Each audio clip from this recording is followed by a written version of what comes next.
ॐ सदाशिवसमारम्भां शङ्कराचार्यमध्यमाम् अस्मदाचार्यपर्यन्तां वन्दे गुरुपरम्परां।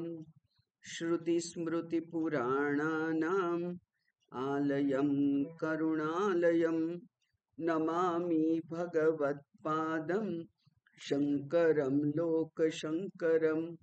शङ्करं शङ्कराचार्यं केशवं बादरायणं सूत्रभाष्यकृतौ वन्दे भगवन्तौ पुनः पुनः। ईश्वरो गुरुरात्मेति मूर्तिभेदविभागिने व्योमवद्व्याप्तदेहाय दक्षिणामूर्तये नमः। ॐ दयाकरं दयाकारं दान्तं धर्मप्रवर्तकं प्रणमामि दयानन्दं मदाचार्यवरं परम्। ॐ शान्ति शान्ति शान्तिः। हरिः ॐ श्रीगुरुभ्यो नमः। हरिः ॐ।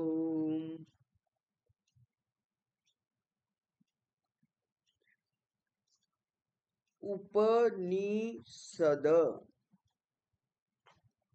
એ ઉપનિષદ એટલે જે ગુરુના નજીક બેસી અને એને સાંભળવાનું હોય છે.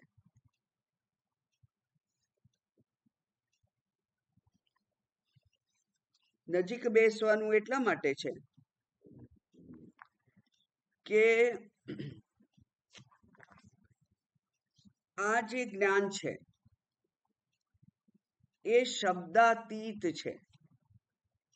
શબ્દો વડે એનું વર્ણન થઈ શકે એમ નથી, પણ છતાંય એ ઉપનિષદને અન્ય જિજ્ઞાસુ સુધી પહોંચાડવા માટે માત્ર એક સાધન છે અને એ છે શબ્દ.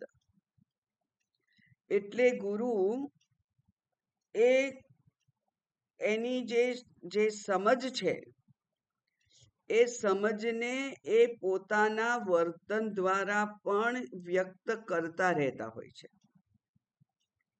જે ઉપનિષદનું જે ફળ છે, મુક્તિ છે, એ મુક્તિ તમે એ ગુરુના વર્તનમાં જોઈ શકો. એટલે અનુકરણ, જીવન જીવવાનું અનુકરણ છે એ પણ આ શબ્દોને સમજવામાં સહાયભૂત થાય છે. એટલે ગુરુના હાવભાવ છે. કેટલીક વખત શબ્દ બોલી અને પાછો ખેંચી લે, પાછો બીજો શબ્દ બોલે, તો એ બધા જ જે શબ્દોને યોગ્ય રીતે ઉદ્ઘાટિત કરવા માટે જે કોઈ બોડી લેંગ્વેજની પણ જે જરૂર પડે એ ગુરુની નજીક બેઠા હોય તો એ વધારે એની અસર કરે. બીજું મહત્વનું કારણ આપણા માટે કે જે અતિ સૂક્ષ્મ વિષય છે એ અતિ સૂક્ષ્મ વિષયને એકાગ્રતાથી શ્રવણ કરવા માટે એક ખાસ ફુરસદનો ટાઈમ કાઢવો પડે આપણે, કે જેમાં અન્ય કોઈ પ્રવૃત્તિમાં, અન્ય કોઈ કર્તવ્ય કર્મમાં પણ મારું મન પ્રવૃત્ત ના હોય. એટલે ઘરનું બારણું બંધ કરીને બેઠા હો અત્યારે તમે, તો પણ કદાચ બેલ વાગે તો તમારું ધ્યાન તો જાય. એટલે એ ધ્યાનને વિક્ષિપ્ત ના થવા દેવા માટે પણ ગુરુની સન્મુખ જઈ અને સર્વ પ્રવૃત્તિઓથી શારીરિક માનસિક રીતે નિવૃત્ત થઈ અને શ્રવણ જો કરીએ તો આ ઉપનિષદ જે છે એનું જે હાર્દ છે એ આપણા સુધી પહોંચી શકે. અને ઉપ એટલે નજીક, અને નિશ્ચયેના, અને જે ફળશ્રુતિ કહી છે ઉપનિષદે, શાસ્ત્રએ, એ બ્રહ્મ સુધી પહોંચવા માટેની ગતિ છે. એ ચોક્કસ થશે, નિશ્ચયેન, એ થાય જ. એટલે કે શબ્દોની અસર થાય જ. આપણને એમ લાગતું હોય અત્યારે કે હું 20 વર્ષથી સાંભળું છું પણ કઈ અસર નથી થઈ, એવું નથી. અસર થાય જ.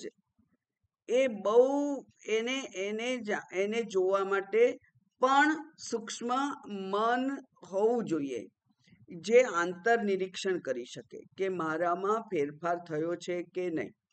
કારણ કે આ બાહ્ય ફેરફારની વાત નથી, આ તો આંતરિક ફેરફાર થવાનો છે અહીંયા. એટલે ગતિ, તો ગતિ એટલે ત્યાં પહોંચવું. તો ક્યાં પહોંચવાનું છે? ગઈકાલે જોયું હતું આપણે કે ક્યાંય પહોંચવાનું નથી.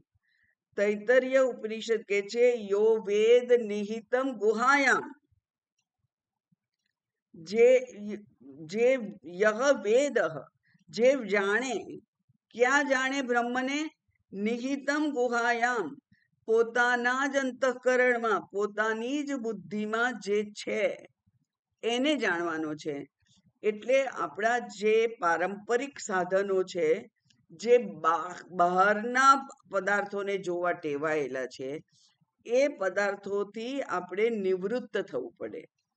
એટલે પહેલા નિષેધ કરવો પડે કે આ ચક્ષુષી જોઈ શકાય નહીં, આ શબ્દથી સાંભળી શકાય નહીં, આ સ્વાદ નથી, એને સ્પર્શ નથી, એનું ગંધ નથી. નો અશબ્દ અસ્પર્શ રૂપમ રસ ગંધ વચ્ચયત, એવું કહ્યું છે ઉપનિષદે. એટલે એ જે પદાર્થ છે એને આપણા પારંપરિક સાધનોથી જાણી નથી શકાય. માટે શબ્દ પ્રમાણનો ઉપયોગ કરવો પડે. પણ એ શબ્દ પ્રમાણને પણ ઝીલવા માટે એ વ્યક્તિ અત્યંત તૈયાર હોવો જોઈએ. એને એ જિજ્ઞાસા તીવ્ર હોય. એટલે ઉપનિષદમાં ક્યાંક વર્ણન થયેલું છે એનું, કે કેવી તીવ્ર હોય. આચાર્યો એનું વર્ણન કરે છે કે જે માણસને તમે પાણી નદીમાં સ્નાન કરવા ગયા અને કોઈક આપણું માથું પકડીને પાણીની નીચે દબાઈ દે, અને જો આપણને તરતા વગેરે ના આવડતું હોય તો ગુંગળાઈ જવાય. અને એટલે શ્વાસ લેવા માટે જે તરફડાટ થાય, માથું ઊંચું કરવા માટે અને શ્વાસ લવું, એ જે તરફડાટ થાય છે, એ તરફડાટ થાય ત્યારે આ તત્વને જાણવા માટેનું અધિકારીત્વ પ્રાપ્ત થયું છે એમ કહેવાય. એટલે આપણા પરીક્ષક આપણે જ, અને એ રીતે એની પોતાની પરીક્ષા કરી અને એને જાણી શકાય. અજ્ઞાનમાંથી ઉત્પન્ન થયું છે તો એનું નિવારણ કેવી રીતે થાય? જ્ઞાનથી જ થાય. જેમ અંધકારનું નિવારણ માત્ર પ્રકાશથી જ થાય, એમ અજ્ઞાનનું નિવારણ પણ માત્ર એ વિષયના જ્ઞાનથી જ થાય. એટલા માટે આ જે ઉપનિષદ છે એ ગતિ પછી શિથિલ કરે. શું શિથિલ કરે છે? કે મોહાદી ક્રોધ વગેરે આપોઆપ શિથિલ થવા માંડે.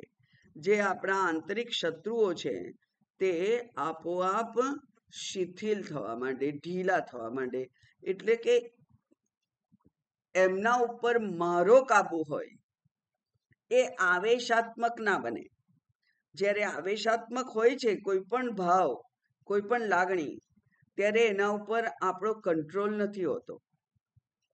પણ અહીંયા તો મારો પૂર્ણ કંટ્રોલ છે મારા ઉપર, એવું જે જે જે જે શત્રુઓ છે એ શિથિલ થવા માંડે. અને અવસાદનમ એટલે નાશ, તો અજ્ઞાન રૂપી બીજનું જ નાશ કરી દે છે. એવું ગઈકાલે જોયું હતું આપણે કે બીજનો અસંગ શસ્ત્રેણ દ્રઢેન ચિત્વા, એટલે દ્રઢતાથી જો એ સંસાર વૃક્ષનું મૂળ જ આપણે કાપી નાખીએ તો પછી ફરીથી સંસાર ઉત્પન્ન થવાનો પ્રસંગ આવતો નથી.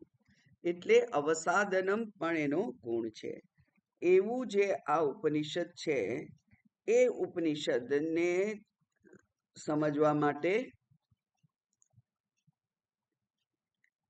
ઘણા અવરોધો આવી શકે. આપણે જાણીએ છીએ કે આદિ દૈવિક, આદિ ભૌતિક અને આધ્યાત્મિક એવા 3 પ્રકારના અવરોધ આવે છે. અને એ માત્ર શિષ્યના જીવનમાં આવે એવું ના હોય, ગુરુના જીવનમાં પણ આવે. એટલે એ બધા જ જે આદિ દૈવિક, આદિ ભૌતિક અને આધ્યાત્મિક પરિતાપ છે, ઓબ્સ્ટ્રક્શન છે, એ ઓબ્સ્ટ્રક્શનને દૂર કરવા માટે કોઈ પણ પ્રસંગની શરૂઆત આપણે કરીએ છીએ પ્રાર્થનાથી. એટલે અહીંયા પ્રાર્થનાનું પણ મહત્વ છે. એવી પ્રાર્થના, એવી પરંપરા છે કે જે ઉપનિષદ જે વેદનું હોય એ વેદનો શાંતિ મંત્ર છે એ એના અધ્યયન વખતે અને અંત વખતે બોલાય. એટલે આ ઉપનિષદ જે છે કૈવલ્ય ઉપનિષદ એ અથર્વ વેદનું ઉપનિષદ છે.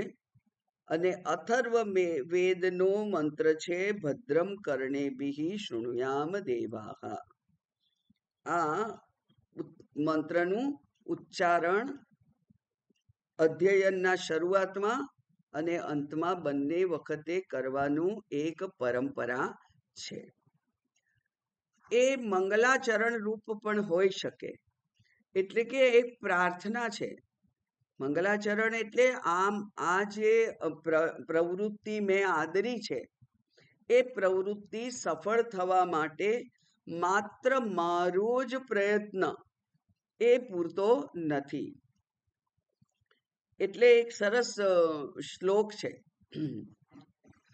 ઉદ્યમેન હિ સિદ્ધ્યંતિ કાર્યાણિ ન મનોરથૈઃ. બરાબર. ઉદ્યમમ સાહસમ ધૈર્યમ. કેટલું જોઈએ? ઉદ્યમમ સાહસમ, સાહસ એટલે કરેજ.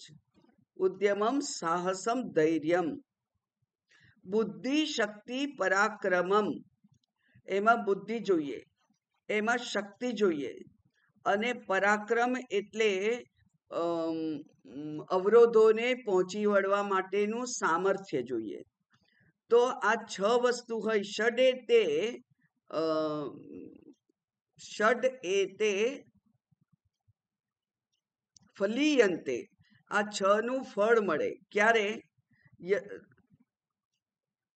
યત્ર દૈવ સહાયભૂત. જ્યારે નસીબ, દૈવ એટલે નસીબ, જ્યારે નસીબ સહાય કરતા હોય ત્યારે આ 6 જે છે એનું સફળતા આપણને પ્રાપ્ત થાય. એટલે કે આપણે ગમે તે વિદ્વાન અહંકાર ના રાખી શકે. અને આપણી પાસે સૌથી મોટું ઉદાહરણ છે અર્જુનનું,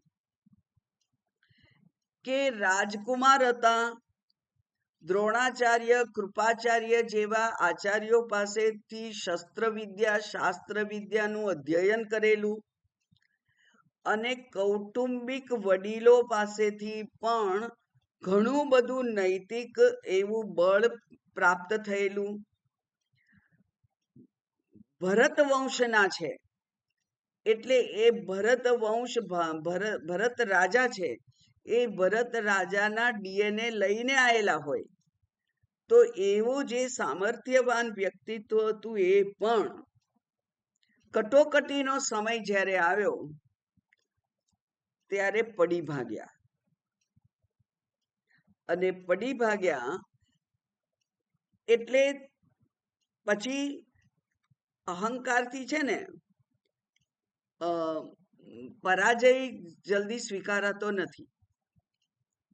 એટલે એમણે નક્કી કરી દીધું પોતાની જાતે કે નાના યુદ્ધ તો ના થાય, અને એના તો આટલા બધા દૂષણો છે, અને કેટલો બધો સંહાર થાય ને કેટલા લોકો અનાથ થઈ જાય ને ધર્મનો હાસ થાય ને પછી સ્ત્રીઓ જે છે એ પરપુરુષ પર જ્ઞાતિમાં સંબંધ કરે, અને આવી બધીથી જે પ્રજા ઉત્પન્ન થાય એ પ્રજા એ કોઈ રીતે યોગ્ય હોય નહીં. આવું બધા ઘણા બધા ધર્મ અંતર્ગત, નીતિ અંતર્ગત, અર્થશાસ્ત્ર અંતર્ગત એવા કેટલા એમણે બહાના કાઢ્યા, શોધ્યા, મોટેથી કહ્યા. પોતાને જ કહ્યા એવું નહીં, ભગવાનને કહ્યા કે આટલા આટલા કારણો છે, હું તો વિદ્વાન છું, આટલા આટલા કારણો છે, યુદ્ધ ના કરવું જોઈએ. અને કઈ નહીં, અમારે તો આમે તે 12 વર્ષ સુધી જંગલમાં રહેલા, હવે ટેવ પડી ગયેલી છે, એટલે અમે તો ભિક્ષા માંગીને ખાઈશું, પણ આ યુદ્ધ નથી કરવું. અને એમાં કેટલા બધા જે પૂજા યોગ્ય છે એ વડીલોનો પણ સંહાર થાય, તો એ યોગ્ય નથી.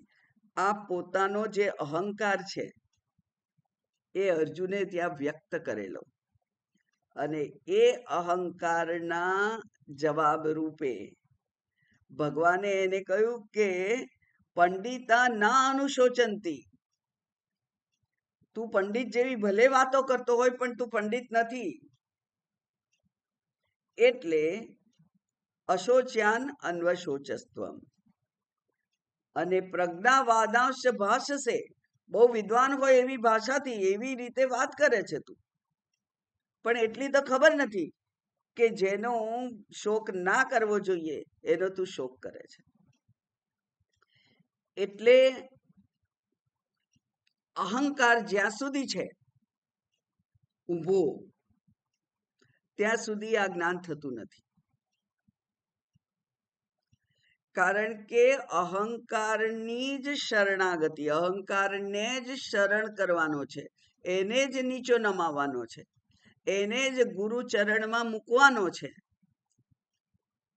એ અહંકારને, માથાને ગુરુ ચરણમાં જ્યાં સુધી એના અંગૂઠાને આપણે ના અડકાડીએ માથું, ત્યાં સુધી આ જ્ઞાન પ્રાપ્ત થતું નથી. એટલે ગુરુ, પણ ગુરુ એ કોણ છે? તો કે ગુરુ એટલે જ શાસ્ત્ર છે. ગુરુ એટલે જ શાસ્ત્ર છે. અને શાસ્ત્ર એટલે કોણ છે? તો શાસ્ત્ર તો અપૌરુષેય શબ્દો છે, એટલે શાસ્ત્ર એ જ એ પરમાત્મા છે. તો એ પરમાત્માની પ્રાર્થના કરીએ, એમના અનુગ્રહને પ્રાપ્ત કરી અને આપણે આ જે વિષય છે એમાં આગળ વધી શકીએ. એટલે અહીંયા શાંતિ પાઠ કહેવામાં આવે છે એને. અને એ શાંતિ પાઠ એ ઈશ્વરની મદદ મેળવવા માટેની પ્રાર્થના છે. એટલે 3 પ્રકારના અવરોધોની કલ્પના કરેલી છે. આના પહેલા અનેક વાર એની ચર્ચા કરી છે, એટલે આપણે આજે એ ના કરીએ. તો આ આધ્યાત્મિક, ખાસ કરીને આધ્યાત્મિક, આધિદૈવિકને આપણે પહોંચી ના શકીએ, બરાબર. આધિભૌતિકને આપણે બદલી શકીએ. આધિભૌતિક જે છે એને આપણે બદલી શકીએ. જેમ કે મેં હમણાં જ કહ્યું કે ઘેરે બેઠા મન બીજી જગ્યાઓએ જ્યાં પ્રવૃત્ત કરવું પડે એવા સ્થાનમાં આપણે બેઠા છીએ અને જો આ વિદ્યા યોગ્ય રીતે એનું શ્રવણ નથી થતું તો આપણે આપણું સ્થાન બદલી શકીએ કે નહીં? બદલી શકાય. એટલે આધિભૌતિક જે છે એ અધિભૌતિક જે અવરોધો છે એ પણ આવી શકે અને એને પણ બદલવાનું મારામાં સામર્થ્ય આવે. અને ત્રીજું આધ્યાત્મિક, એ બહુ અગત્યનું છે, કારણ કે આધ્યાત્મિક એટલે આ શરીર મન સંદર્ભમાં કેટલીક વાર શરીર સારું ના હોય, કેટલીક વાર મન સારું ના હોય. તો આવા જે સંજોગો છે એ જેને આપણે બહુ એની ઉપર નિયંત્રણ લાવવું અત્યંત કઠિન છે. એટલે ત્યાં ભગવાનની મદદ માંગીએ કે હે ભગવાન, આ 1 કલાક દરમિયાન મારું મન એકાગ્રતાપૂર્વક આ શબ્દોનું શ્રવણ કરે, બીજે ક્યાંય એ જાય નહીં, એવું તું મારા ઉપર અનુગ્રહ કર. એવું જે આ ભાવના છે એ ભાવના સાથે ગુરુ અને શિષ્ય બંને પ્રાર્થના કરે છે, કારણ કે બંનેને અનુગ્રહની જરૂર છે. આ બ્રહ્મ વિદ્યાના સ્વામીજીએ એક જગ્યાએ કહ્યું છે કે તમે એમ ના માનતા કે આપણે અકસ્માત ભેગા થઈ ગયા છીએ. આ ઈશ્વરની યોજના છે. અકસ્માત આપણે ભેગા નથી થયા. એટલે તમે આ અધ્યયન માટે પ્રવૃત્ત થયા અને હું અધ્યાપન માટે પ્રવૃત્ત થઈ. એ એક ઈશ્વર યોજનાના ભાગરૂપ છે. એટલે એ અકસ્માત નથી થયો. એ એક અત્યંત પવિત્ર મંગળ ઘટનાનું સર્જન ઐશ્વરીય સામર્થ્યથી થયેલું છે. ઈશ્વરે આપણને આ અનુકૂળતા કરી આપી છે. આ માર્ગમાં આપણને પ્રવૃત્ત કર્યા છે. એટલે કે એક જિજ્ઞાસુને ઈચ્છા થઈ અને એક ગુરુ જેને પોતાની પાસે જે ખજાનો છે એ ખજાનો વહેંચવા માટે જે તત્પર છે એવાની. એટલે ક્યાંક કહ્યું છે ભગવદ્ ગીતામાં કે એ માંગે, શિષ્ય માંગે અને જે તત્વજ્ઞ છે એને આપવા માટે તત્પર હોય, એવું આ સંજોગો બનેલા છે. એમાં આ અધ્યયન થાય. એટલે હવે આપણે આ કૈવલ્ય ઉપનિષદનો શાંતિ મંત્ર જોઈએ. મને ભલે ના સંભળાય પણ તમે બોલજો, એટલે કે બોલવો જોઈએ. એને જાતે જાતે સંભળાય એવો તો બોલવો જોઈએ. ઓમ ભદ્રમ કર્ણેભિઃ શૃણુયામ દેવાઃ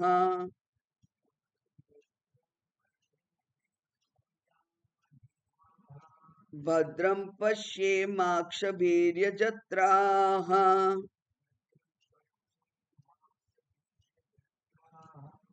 સ્થિરૈરङ्गैस्तुष्टुवागुंसस्तनूभिः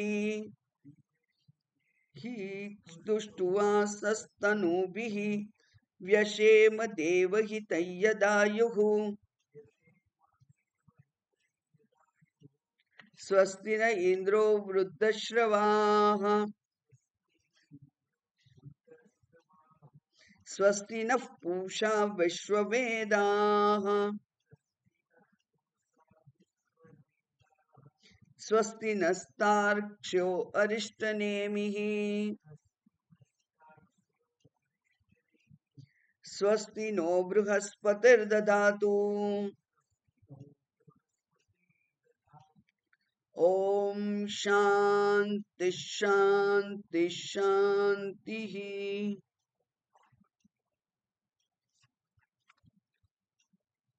ओम ઓમ એ મંગળવાચક શબ્દ છે.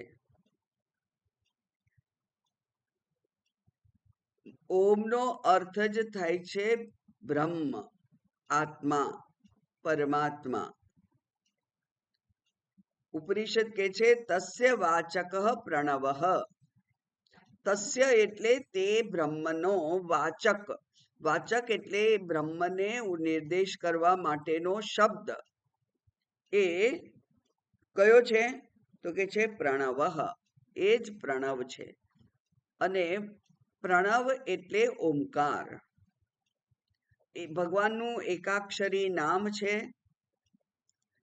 અને અ ઉ મ એ અક્ષરોથી એ જોડાયેલો છે, બનેલો છે. અ ઉ મ એ જાગ્રત, સ્વપ્ન અને સુષુપ્તિનો નિર્દેશ કરે છે એવું માંડુક્ય ઉપનિષદ વર્ણન કરે છે. અને એ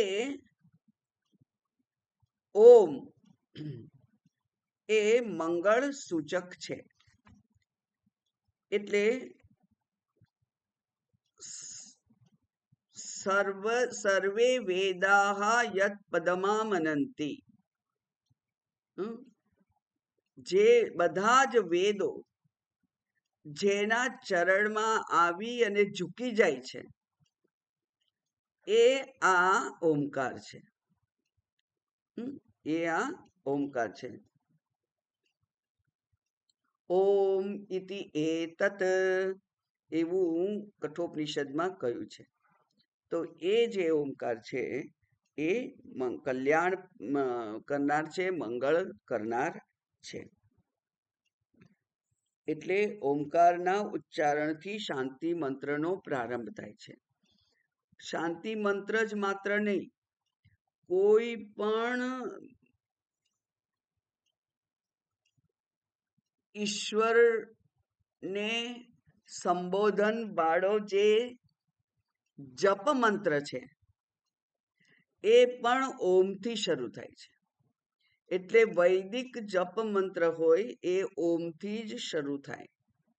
અને એટલે એ ઓમકાર જે છે એ મંત્રની શક્તિ અનેક ગણી વધારનાર છે. એ ઓમકાર ગૃહસ્થીઓએ એકલા ઓમકારનો જાપ કરવો જોઈએ નહીં. કારણ કે ઓમકાર એ વૈરાગ્ય ઉત્પન્ન કરનાર છે. એટલે તમે હવે સામાજિક વ્યવસ્થા, સામાજિક કર્તવ્યોમાંથી ફ્રી થઈ ગયા હોય તો ઓમકારનો જાપ કરવો. હું કહું છું, શાસ્ત્ર ના કહે છે, પણ ઓમકારનો જાપ કરવો. વૈરાગ્ય તો આપણે જોઈએ જ છે.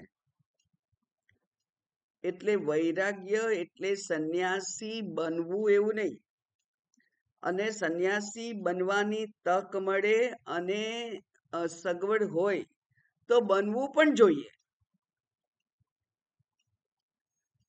પણ ના થાય તો પણ આંતરિક વૈરાગ્ય તો ઉત્પન્ન થાય જ. અને એ વૈરાગ્ય વગર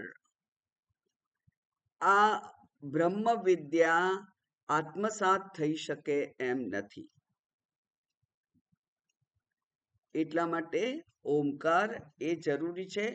પણ દરેકે દરેક જપ મંત્રની સાથે પણ ઓમકાર જોડાયેલો છે. એટલે ઓમ નમઃ શિવાય, ઓમ નમઃ શિવાય, ઓમ નમઃ શિવાય એમ કહીએ છીએ આપણે. એકલો રામ મંત્ર એવો છે. હવે રામાયણ તો વેદમાં પણ નથી ને. રામાયણ વેદ ના કહેવાય. એટલે રામ મંત્ર છે એમાં ઓમકાર નથી આવતો. પણ રામ મંત્ર જ ઓમકાર જેટલો જ પાવરફુલ છે. એટલા માટે ઓમ. એનીવે ચલો. ઓમ ભદ્રમ કર્ણેભિઃ શૃણુયામ દેવાહ. દેવાહ હે દેવતાઓ સંબોધન છે. હે દેવતાઓ બહુવચન છે. કારણ કે આપણે બધા જ દેવતાઓના અનુગ્રહની જરૂર છે. કારણ કે એ બધા જ દેવતા આપણી જે શરીરની ચેષ્ટાઓ છે, શરીરના જે અગત્યની પ્રવૃત્તિ છે, એમાં એ બધાનો અનુગ્રહ જરૂરી છે. એટલે કે સૂર્ય દેવતાનો અનુગ્રહ ના હોય તો આ ચક્ષુરેન્દ્રિય બરાબર જોઈ શકે નહીં. આકાશ દેવતાનો અનુગ્રહ ના હોય તો શ્રવણેન્દ્રિય શબ્દોને બરાબર સાંભળી શકે નહીં. વાયુ દેવતાનો અનુગ્રહ ના હોય તો આ ત્વક છે એ ત્વચા દ્વારા આ જેને કહેવાય સ્થિરતા હોવી જોઈએ એ હોઈ શકે નહીં. એની ચામડીની પણ જો તંદુરસ્તી હોય તો તમને એ શાંતિથી બેસવા દે. ક્યાંક એક જગ્યાએ જો ખંજવાળ આવે તો તમે સ્થિર નથી બેસી શકતા. એટલે ત્યાં ચામડી ઉપર કંઈક પ્રોબ્લેમ થાય છે. તો ત્યાં છે વાયુ દેવતા. આમ મુખ્ય બે ઇન્દ્રિયો છે, ચક્ષુરેન્દ્રિય અને શ્રવણેન્દ્રિય. આ બે મુખ્ય છે. એટલે અહીંયા બે મુખ્ય ઇન્દ્રિયોના દેવતાઓની ચર્ચા કરી છે, એમને પ્રાર્થના કરી છે. પણ એને એમ સમજી શકાય કે જે દેવતાઓ છે, કારણ કે આપણે તો પેલો અંગન્યાસ કરીએ ત્યારે કહીએ છીએ કે પગમાં વિષ્ણુ ભગવાન છે ને હાથમાં ઇન્દ્ર છે ને, એમ બધા જ અંગો જે છે એ તંદુરસ્ત હોય તો જ એ સામાન્ય તંદુરસ્તી બની રહે. અને એટલા જ માટે કહ્યું છે કે આ ઈશ્વર ભજન ક્યારે કરવાનું? યુવાનીમાં કરવાનું છે. આપણે યુવાનીને ભોગમાં હોમી દઈએ છીએ. બાળપણ જ્યારે અત્યંત તેજસ્વી એવી સ્મૃતિ શક્તિ હોય, બુદ્ધિ શક્તિ હોય, સામર્થ્ય હોય, ત્યારે એ રમતમાં જતું રહે છે. બાલસ્તાવત ક્રીડા સક્ત, તરુણસ્તાવત તરુણી રક્ત, અને પછી વૃદ્ધસ્તાવત ચિંતામગ્ન, અને પછી વૃદ્ધ થઈએ એટલે ચિંતા. એટલે કે આજે તો પગ દુખે છે ને, આજે આમ થાય છે ને, આજે તેમ થાય છે ને, આજે દાંત દુખે છે ને, કંઈક ને કંઈક પ્રશ્નો ઊભા થાય. એટલે ખરેખર જ્યારે કરવાનું છે ત્યારે કરવાનું આપણે ચૂકી જઈએ છીએ. અને પેલું જે શિવ અપરાધ ક્ષમાપના સ્તોત્ર પણ એ જ કે છે. અને આ ભજગોવિંદન જે આપણે હમણાં જોયું એ પણ આ જ કે છે. એટલે શંકરાચાર્યજી તો વારંવાર એનો ઉલ્લેખ કરે છે કે તમે બહુ રાહ જોશો નહીં, જેમ જલ્દી આંખ ખુલે એમ સારું. એટલે કઈ નહીં, આપણી જ્યારે ખુલી છે ત્યારે, પણ હવે પછી એ આંખને બંધ થવા દઈએ નહીં. એટલે હે દેવતાઓ, હે દેવાહા, કર્ણેભિઃ એટલે કે કર્ણૈહિ બે કાન દ્વારા ભદ્રમ શૃણુયામ, હું કલ્યાણકારક શબ્દોને સાંભળું. એ જે શબ્દો છે ભદ્રમ કર્ણેભિઃ શૃણુયામ દેવાહા, આપણું એક ગુજરાતી ભજન પણ છે. અને એ ભજન પણ આવું જ કે છે. એ પણ કે છે કે આ કાન છે એનાથી હું મંગળ શબ્દ સાંભળું, આ હાથ છે એનાથી હું કાર્ય કરું, આ પગ છે એ મંદિર જવા માટે વાપરું, વગેરે વગેરે સરસ ભજન છે. કર્ણ વડે કલ્યાણકારી શબ્દો જ સાંભળીએ. હમણાં થોડાક દિવસ પહેલા આપણે કંઈક ચર્ચા થઈ હતી ત્યારે વિચાર કરેલો કે સંધિકાળ એટલે કે સૂર્યોદય સમયે અને સૂર્યાસ્ત સમયે ઉઠીએ ત્યારે અને પછી સાવ સાંજ પડી જાય ત્યારે, એ બંને અત્યંત મંગળ સમય છે. અને એ મંગળ સમયે ઈશ્વર સ્મરણ જેટલું વધારે થાય એટલું સારું. એટલે પ્રાતઃ સ્મરણ અને સંધ્યા સ્મરણ એ બંને, સંધ્યા એટલે જોડાણ, તો સાંજનો જ સમય એ બંને વખતે બહુ બહુ સતર્કતાપૂર્વક વ્યવહારમાં આપણો સમય ના વ્યતીત થાય એવો પ્રયત્ન કરીએ. એટલે સાંજે 6:30-7 વાગ્યાથી 6:30 વાગ્યાથી 7-7:30 સુધીનો સમય, 1 કલાક, ત્યારે ઈશ્વર સ્મરણ સૌથી વધારે થાય એવો પ્રયત્ન કરવો જોઈએ. અને એટલે જુઓ તમે, મોટા ભાગના આધ્યાત્મના ક્લાસ ક્યારે હોય છે? સવારના 7 વાગે. પહેલા તો 7 વાગે જ હોતા હતા, 6:30-7 વાગે, અને પછી સાંજે 6-7. તો આ જે સમય છે એ આ ઈશ્વર સ્મરણ માટેનો શ્રેષ્ઠ સમય છે, સંધ્યાકાળ. તો તે વખતે મારા કાન એ માત્ર મંગળમય શબ્દો સાંભળે, કલ્યાણ જેમાં મારું થતું હોય એવા શબ્દો જ એ મારા કાને પડે, એટલે કે મને સંભળાય. કાનમાં શું છે કે આપણે સાંભળતા નથી, આપણને સંભળાય છે. એ નોન વોલન્ટરી એક્શન છે. એટલે તમારે સાંભળવું હોય કે ના સાંભળવું હોય, પણ એ સંભળાય.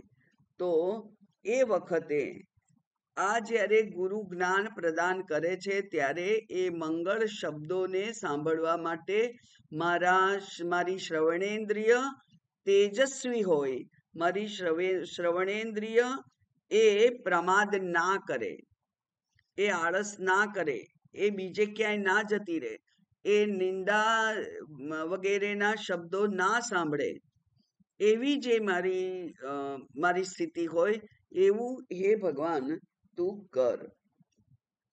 એટલે આ મને એવું જ્ઞાન પ્રદાન કર, એટલે હું જે કંઈ સાંભળ્યું એમાં મને ભદ્રતાના દર્શન થાય. આ એક અગત્યનો ગુણ છે જેને અસૂયા કહેવામાં આવે છે. અસૂયા એટલે અસૂયાથી વિરુદ્ધ. અસૂયા એટલે ગુણેશુ દોષ દર્શનમ. કોઈકના ગુણમાં આપણે દોષ જોઈએ એ અસૂયા છે. એટલે કે આપણે ભક્તિ કરતા હોઈએ અને વ્યવહારમાં આપણા આડોશી પાડોશી આપણને કે એ તો ભક્તાણી છે, એટલે નિંદા ભર્યો શબ્દ વાપરે આપણા માટે. તો ભક્તિ કરવી એ તો ઉત્કૃષ્ટ કાર્ય છે, પણ એમાં પણ એમને દોષ દેખાય. એટલે એમની વૃત્તિ કેવી છે? તો આપણી વૃત્તિ એવી ના હોય.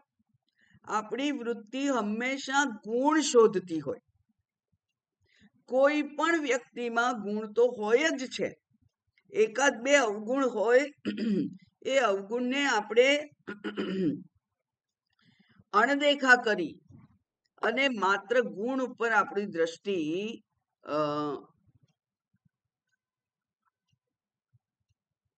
મૂકીએ.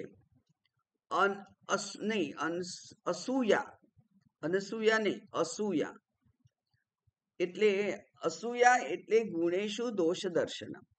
ઓકે.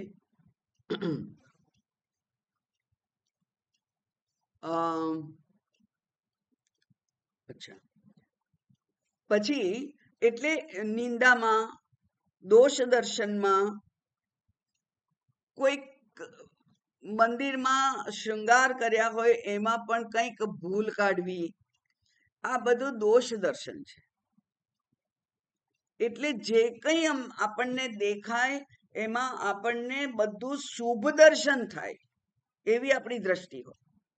એટલે કોઈને પણ મળીએ, કોઈ પણ સંજોગો હોય, કોઈ પણ મંદિર હોય, કોઈ મેળાવડો હોય, આશ્રમનું કોઈ પણ ફંક્શન હોય, આપણને હંમેશા એમાં ગુણ દેખાય, સરસ સરસ કલ્યાણ વાળું દેખાય એવી મને સંભળાવો. એટલે કે જ્યાં પણ હું સાંભળું ત્યાં ભદ્ર કલ્યાણ મય જ હું સાંભળું, ઈશ્વર કે ગુણ પરમાત્માના ગુણગાન જ હોય એ સાંભળું. આ ઉપનિષદમાં ના શબ્દો છે એ તો એ આત્મ તત્વનું બ્રહ્મ તત્વનું વર્ણન કરતા હોય છે. અને બ્રહ્મ તત્વનું વર્ણન જ્યારે કરે ત્યારે એ મારા માટે ખરેખર નવો અનુભવ નથી, પણ એ અજ્ઞાનથી ઢંકાઈ ગયેલું છે. તો એ જે અજ્ઞાનથી ઢંકાઈ ગયેલું છે એ ઢાંકણું ખુલે અને આપના શબ્દો, હે ગુરુજી, હે ભગવાન, આ ગુરુજીના શબ્દો એ મારા અજ્ઞાનના ઢાંકણને ખોલવા માટે સામર્થ્યવાન બને કે જેથી મને મારા સ્વરૂપના દર્શન થઈ શકે.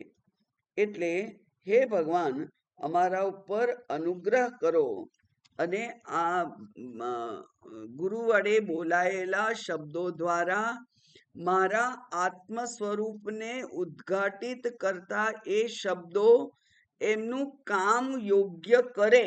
કારણ કે શબ્દો તો યોગ્ય જ બોલાયા છે, કારણ કે એ તો શાસ્ત્રના શબ્દ છે, પણ એ શબ્દો મારી શ્રવણેન્દ્રિયમાં યોગ્ય અર્થ સભર બને, એવા બને એવો આપ અનુગ્રહ કરો.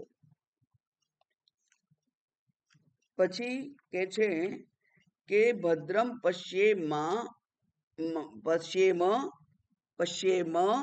અક્ષ બિહિ યજત્રાહા. યજત્રાહા એટલે યજ્ઞ વડે જે લોકો મારું રક્ષણ કરે છે એવા દેવતાઓ.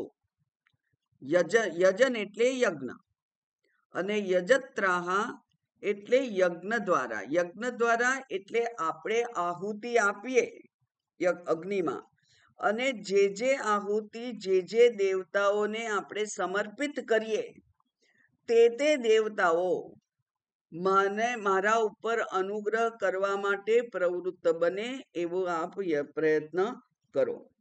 એટલે કે આપણે જ્યારે એ યજ્ઞ દ્વારા ઇન્દ્ર દેવતાને આહુતિ આપીએ તો આપણું બાહુબળ પ્રબળ થાય. આપણે એ યજ્ઞ દ્વારા વિષ્ણુ દેવતાને આહુતિ આપીએ તો આપણા જે પગ છે, ચરણ છે, એ પગ એ સુદ્રઢ બને.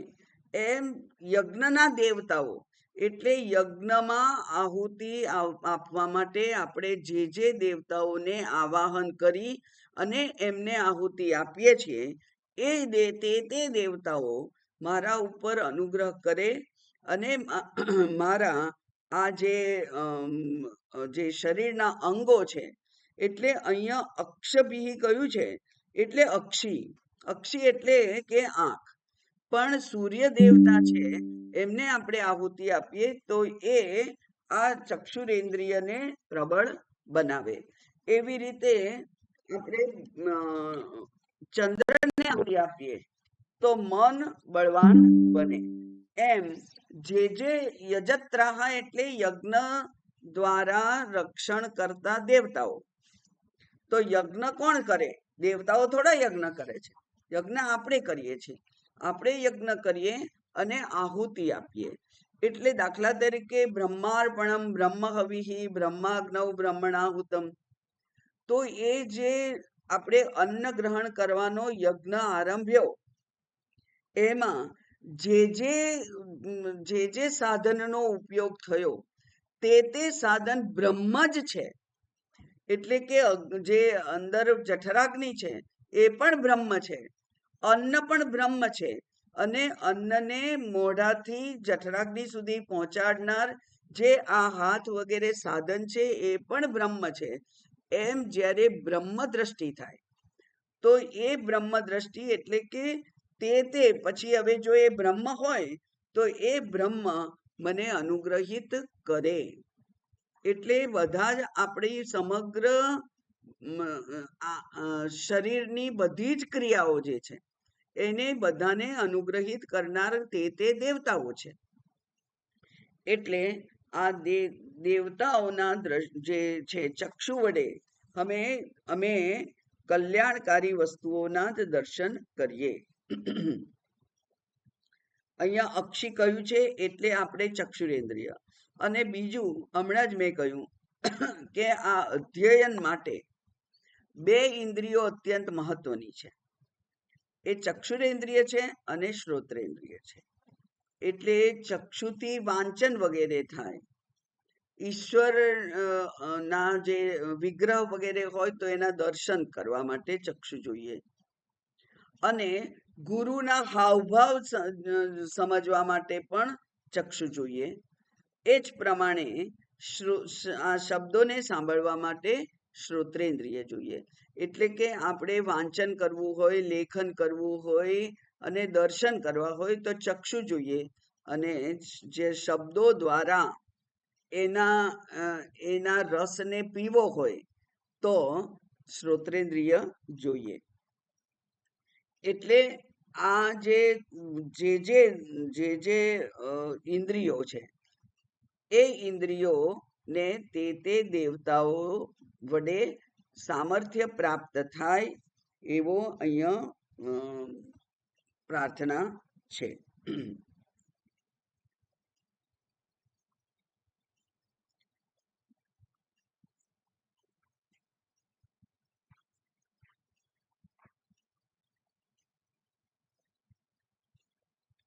એટલા માટે એમ કહેવાય છે કે શ્રવણ વખતે જ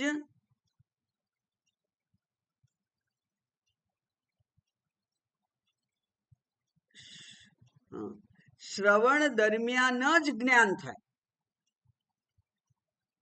એટલે એટલા બધા એકાગ્ર થઈને આપણે જો એ શબ્દ સાંભળીએ અને આપણું મન નિર્મળ હોય, તૈયાર હોય તો તત્વમસી નું પડઘો તરત જ પડે અને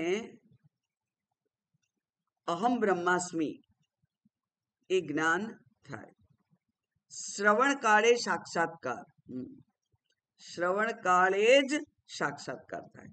કારણ કે ગુરુજી એટલા તન્મય થઈ અને અંદર ઉતરી જતા હોય.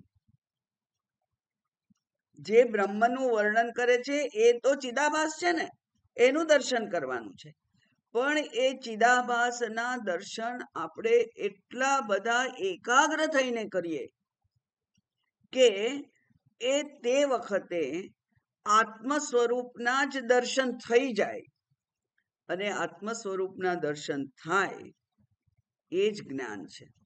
એટલે અખંડાકાર વૃત્તિ એ જ અખંડાકાર વૃત્તિ ઉત્પન્ન કરે એવા સામર્થ્યવાન શબ્દો ગુરુજી બોલે અને એ સામર્થ્યવાન શબ્દોનું યોગ્ય પ્રતિભાવ મારા અંતઃકરણમાં પડે અને જે મને અનુભૂતિ થાય એ અનુભૂતિ એ જ જ્ઞાન છે. એટલા માટે આ ગુરુજી તત્વમસી કે અને અહમ બ્રહ્માસ્મિ એમ જો ખબર પડી જાય, એમ જો નિશ્ચય થઈ જાય, એ ક્યારે થાય? જ્યારે આપણે દેહાદી સંઘાતનું વિસ્મરણ કરવા માટે સામર્થ્યવાન હોઈએ ત્યારે. તે વખતે ના ભૂખ લાગે ના તરસ લાગે. એટલા એકાગ્રતાથી સાંભળવાનું. એટલે નવા જમાના પ્રમાણે ઘણા બધા લોકો પાણીની બોટલ લઈને આવતા હોય છે. એટલે શ્રવણ દરમિયાન જો તમને એમ થાય કે મને તરસ લાગી છે તો એનો તો અર્થ થયો કે દેહાત્મ બુદ્ધિ હજુ સજાગ છે. એ દેહાત્મ બુદ્ધિનું ટેમ્પરરી વિસ્મરણ થઈ જાય તો આત્મબુદ્ધિ એની જગ્યા લે. એટલે કમર દુખતી હોય કે પગ દુખતા હોય એ થોડોક વખત એ બધાનું વિસ્મરણ થઈ જાય, કારણ કે શબ્દો જ શાસ્ત્રના શબ્દો જ એટલા બધા ગહનાર્થવાળ છે, ગહન હોય છે. કારણ કે વાચ્યાર્થથી તો એ તમને મળતું નથી, તો લક્ષ્યાર્થ સુધી પહોંચવા માટે તમારે તમારી બુદ્ધિને એટલી બધી એકાગ્ર કરવી પડે કે બીજું કોઈ ભાન ના રહે. અને એ શબ્દો સાંભળી અને આ જે ઉત્પન્ન થાય છે તે, હે ભગવાન, એવી અનુગ્રહ, એવી કૃપા આપની થાય કે આ મારી આંખો કલ્યાણકારી જુએ, મારા આ શબ્દો જે છે એ કલ્યાણ કરનાર, મારા માટે કલ્યાણ કરનાર બને. પછી સ્થિરૈ અંગૈ સ્તુષ્ટવાન તનુભિ. તનુભિ એટલે આખું શરીર, એ સ્થિર અંગ, જોયું હમણાં જ મેં કહ્યું, અંગો સ્થિર રહે એટલે ના આપણને મટકું મારવાનું મન થાય, ના ખંજવાળવાનું મન થાય, કઈ જ ના થાય, એવી જે સ્થિર અંગ છે. એટલે આપણે કલ્પના કરીએ કે લોકો 6 કલાક, પેલા હમણાં જે મહારાજ જીવે છે એ એમ કે છે કે 6 કલાક હું સાધના કરતો હતો સળંગ, 6 કલાક ધ્યાન, તો 6 કલાક ધ્યાનમાં વાળ પણ ના હાલે, એટલી સ્થિરતા હોય. તો એ ક્યારે થાય? જ્યારે આ અંગ જે છે એ અભ્યાસ અને સામર્થ્યવાન હોય ત્યારે થાય. તો એવું જે છે સ્થિરૈ અંગૈ સ્તુષ્ટવાંસ, અચ્છા, તનુભિ સ્તુષ્ટવાંસ. સ્તુ ધાતુ છે એ પ્રાર્થના માટે છે, સ્તુતિ માટે છે. એટલે મારા અંગો સમગ્ર શરીર દ્વારા સ્થિરતાથી હું આપની પ્રાર્થના કરી શકું એવું મને સામર્થ્ય આપો. એટલે કે સુદ્રઢ અંગો, સ્વસ્થ શરીર અને એ શરીરને સ્થિર રાખવા માટેનો અભ્યાસ, અભ્યાસ બહુ જરૂરી છે. એટલે કે પેલી વિપશ્યના શિબિર થાય છે ને, વિપશ્યના એક થાય છે, એક સંપ્રદાય છે, અને એ વિપશ્યના બહુ સારી હોય છે. એમાં જે ધ્યાન શીખવાડે છે એ ધ્યાનમાં એમ હોય છે કે ધારો કે અહીંયા કીડી ચાલે છે, પણ એ કીડી ચાલતી હોય તો પણ તમારે એને જોયા જ કરવાની છે, એને ખસેડવાની નથી.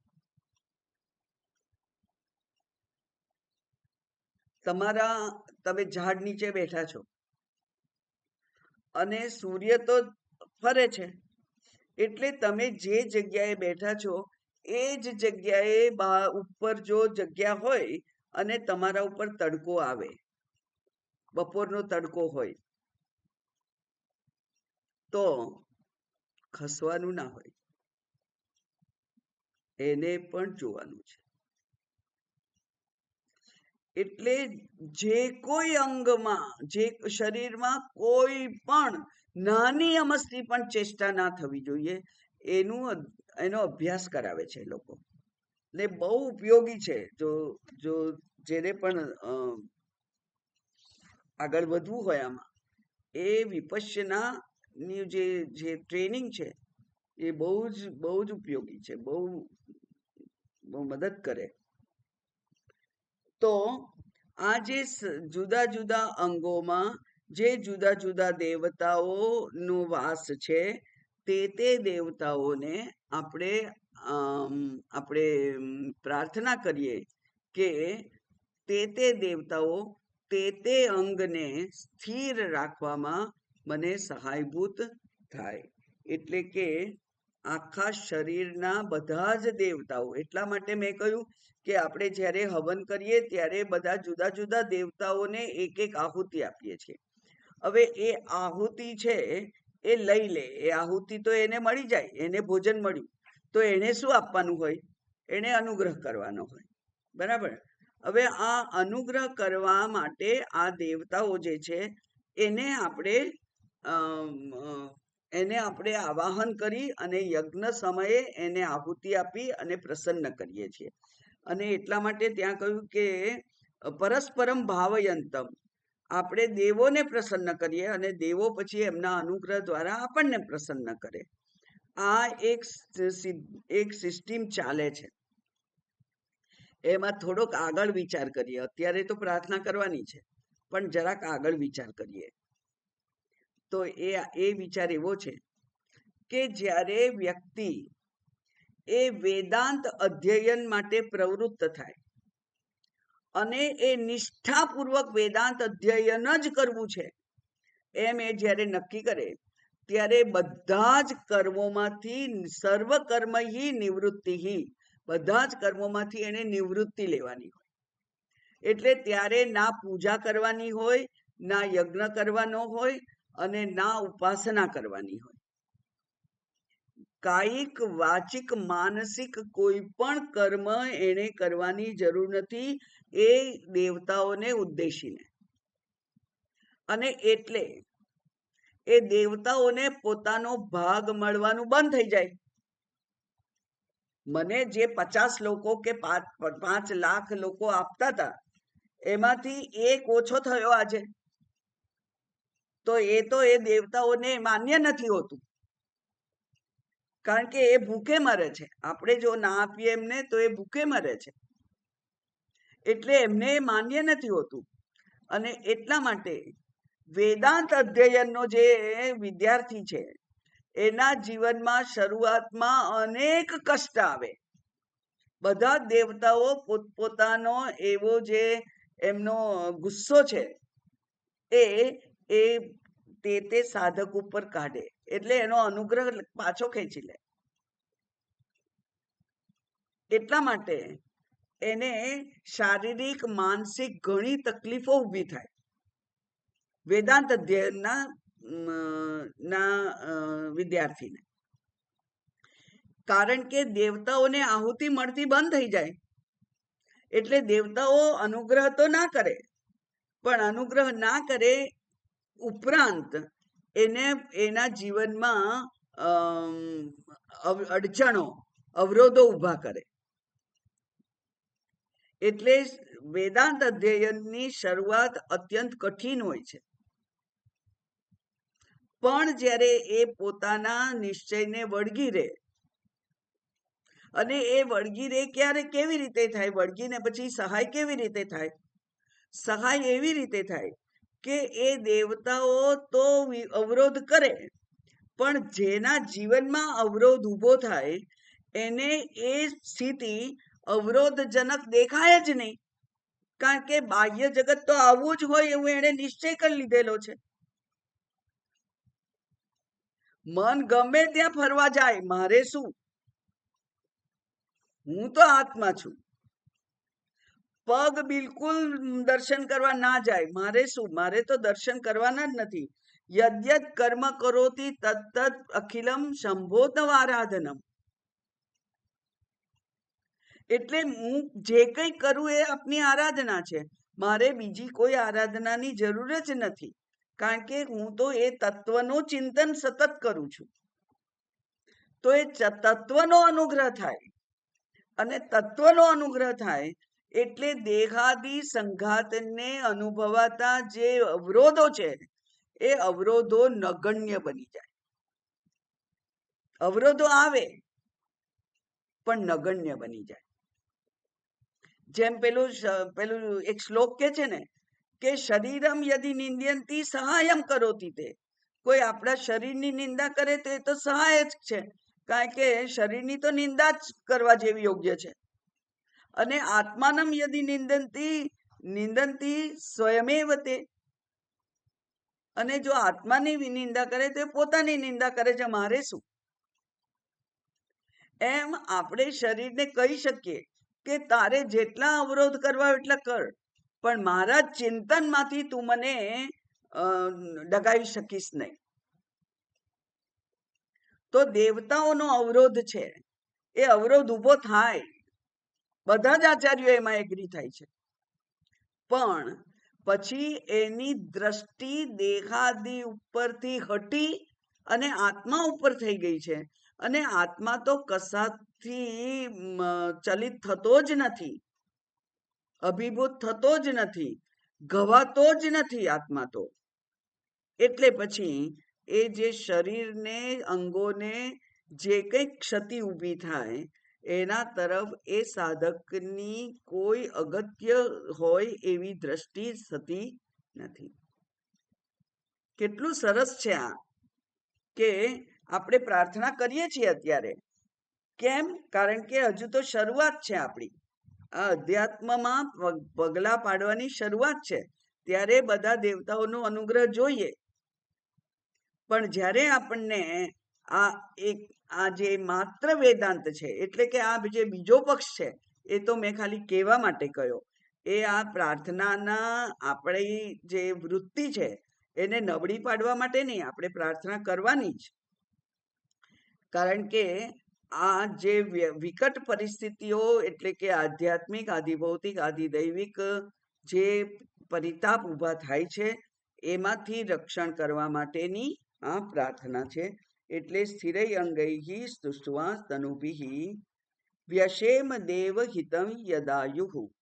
યદ આયુઃ, જેટલું આયુષ્ય છે મારું, તે દરમિયાન હું આપની આરાધના કરું. દેવહિતમ, આ દેવની આરાધના કરવા માટે મારું આયુષ્ય, જેટલું આયુષ્ય મારું છે એટલું આયુષ્ય હું વાપરું. એનો અર્થ એવો થયો, સ્વામીજી કહે છે કે અપમૃત્યુ ના થાય, અકાળ મૃત્યુ ના થાય, એવું પણ મેં એમાં પ્રાર્થના કરી દીધી. કારણ કે આયુષ તો આપણે લઈને આવેલા છે પ્રારબ્ધમાં, કેટલા વર્ષ જીવવાનું છે એ તો આપણે પ્રારબ્ધ સાથે લઈને આવેલા છે. આમ તો તમે અકસ્માતમાં મૃત્યુ પામો કે બીજા કોઈ પણ કારણથી મૃત્યુ પામો, એટલું જ આયુષ્ય લઈને આવેલા હતા. પણ છતાંય અહીંયા પૂર્ણ આયુષ્યની આપણે કલ્પના કરી છે શાસ્ત્રએ. પૂર્ણ આયુષ્ય એટલે 100 વર્ષનું આયુષ્ય. તો પૂર્ણ આયુષ્યની કલ્પના કરી અને એમ કહે છે કે મને જે 100 વર્ષ મળ્યા છે, હે ભગવાન, એ હું આપની આરાધનામાં જ વ્યતીત કરું. એટલે કે વચમાં મારો અંત ના આવી જાય, એ પણ તમે જોજો. કારણ કે મારે તો જે કંઈ સમય મળ્યો છે આપની આરાધનામાં જ વાપરવો છે. એટલે આપનું હવે કર્તવ્ય બની જશે કે હું પૂર્ણ આયુષ્ય ભોગવું, અને એ સમગ્ર આયુષ્ય દરમિયાન હું આપની આરાધના કરું. એટલે આ સરસ એવું પ્રાર્થના છે કે જેમાં બધા જ અંગો મને અનુકૂળ રહે, અને મારું આ જે તત્વદર્શન છે એ તત્વદર્શનમાં મને એ મદદરૂપ થાય એવો અનુગ્રહ કરો. બરાબર. ઓમ. એટલે હવે આજે આપણે આ મંત્ર બોલીશું. ઓમ ભદ્રમ કર્ણેભિઃ શૃણુયામ દેવાઃ, ભદ્રમ પશ્યેમાક્ષભીર્યજત્રાઃ, સ્થિરૈરંગૈઃ સ્તુષ્ટુવાગુંસસ્તનૂભિઃ વ્યશેમ દેવહિતૈયદાયુઃ. સ્વસ્તિ ન ઇન્દ્રો વૃદ્ધશ્રવાઃ, સ્વસ્તિ નઃ પૂષા વિશ્વવેદાઃ, સ્વસ્તિ નસ્તાર્ક્ષ્યો અરિષ્ટનેમિઃ, સ્વસ્તિ નો બૃહસ્પતિર્દધાતુ. ઓમ શાંતિ શાંતિ શાંતિ. હરિઃ ઓમ. શ્રી ગુરુભ્યો નમઃ. હરિઃ ઓમ.